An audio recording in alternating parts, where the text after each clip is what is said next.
கட்டழகு தோட்டம் கண்டால் கம்பன் மகன் நானம்மா.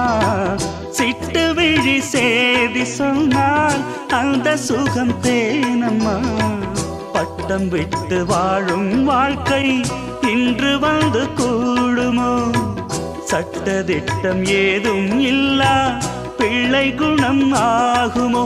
ஊர்கோலம் போகும் கார்கால மேகம் பூக்கோலம் நாளும் தான். இளங்காற்றே கைகள் வீசிவா, இதம் தேடும் கதைகள் பேசவா. மணிக்குயில் இசைக்குதடி, மனமதில் மயங்குதடி. சிறகுகள் விரிந்ததடி, இளம் குருவிகள் பறந்ததடி. அடிமான